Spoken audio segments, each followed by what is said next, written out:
matches in the street. The story took place a long, long time ago on a New Year's Eve. It was snowing heavily, and it was severely cold outside. In the cold and the darkness, there walked along the street a poor little girl. She had no extra clothes to cover herself from the cold, and she had no shoes to save her feet from the freezing cold.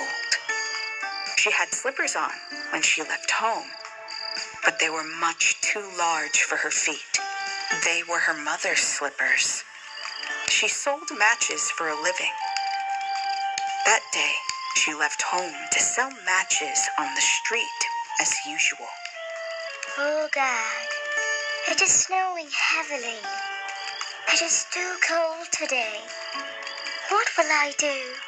If I don't go to sell matches, my family will not be able to buy food. She decided to brave the cold and sell matches. She was just about to cross the street when a horse carriage sped towards her. She was scared, and she ran across the street to save herself. She had lost both her slippers while she was running. Oh, my slippers. I need them. My legs are getting cold. She was just about to cross the street when a boy grabbed her slippers and ran away with them. Hey, stop. Those are my slippers. But the boy didn't. He ran away. So the little girl continued walking with her bare feet. Her feet had turned blue in the chilling cold. My leg. They are paining. Oh, it's so cold today. In an old apron that she wore, she had bundles of matches, and she also carried a bundle in her hand. She sat a corner in the street and waited for customers to buy matches from her. She waited for a long time, but no one came to her. She never lost her hope and continued to wait for customers. It was snowing heavily now.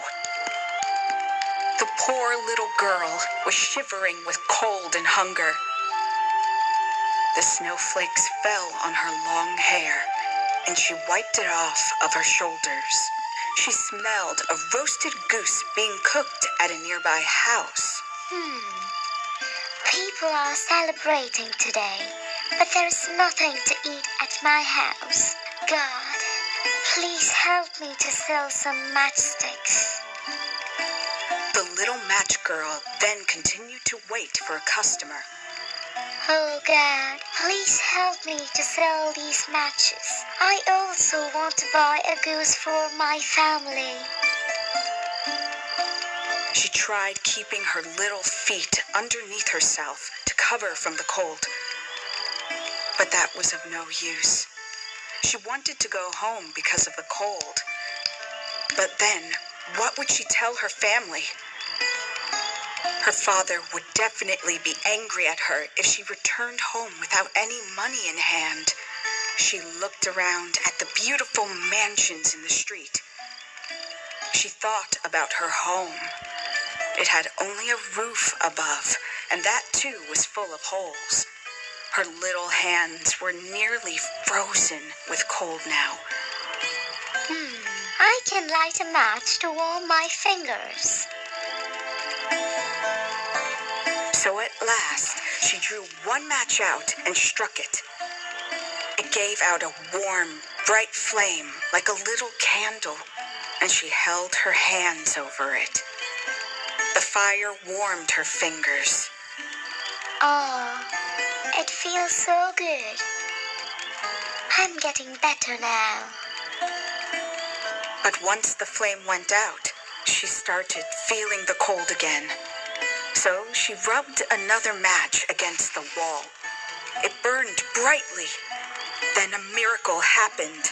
She could see through the wall where the light of the match fell.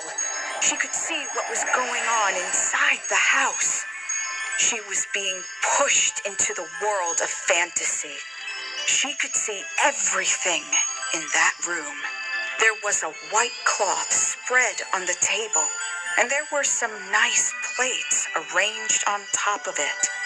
A stuffed roasted goose was placed at the center, and it had a delicious smell. Then she saw something she couldn't believe. The goose jumped from the dish with a knife and fork still in its breast, and it ran straight towards the little girl. But the match went out, and everything vanished quickly. Then she lit another match. This time, she saw another fantasy. She was under the most beautiful Christmas tree, larger and far more prettily decorated than the one she had so far. She was fascinated by that Christmas tree. She walked forward and stretched out her hands to touch them, but then the match went out. Then she struck another match. This time, she saw a long trail of light in the sky. Huh?